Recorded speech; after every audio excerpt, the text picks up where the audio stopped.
Hi guys, it's teacher Denise, and I have a project idea for you.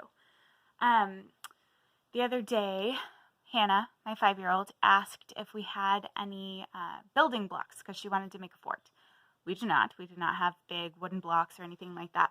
But teacher Jill had given me this really great book that included an idea for how to make blocks out of paper bags. So what you need is 2 brown paper bags, like the kind that you pack your lunch in, and then whatever you have around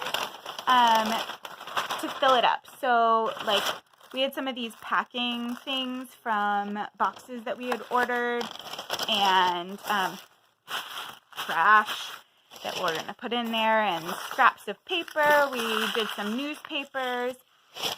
But basically you just fill up a bag with all this stuff to kind of give it a little bit of structure.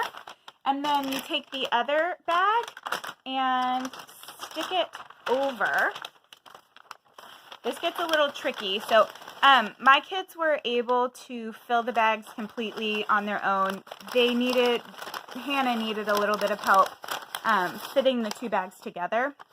But you just fit the 2 bags together, and now you have a little brick that pretty much holds its shape, and you can do lots of things with it. I'll show you what we've made.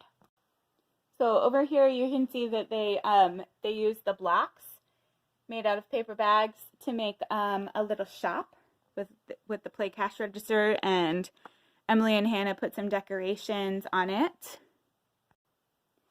They also yesterday used the little blocks to make a shoe shop. Hannah used the little paper bag blocks to create like a little fort for herself. So super easy.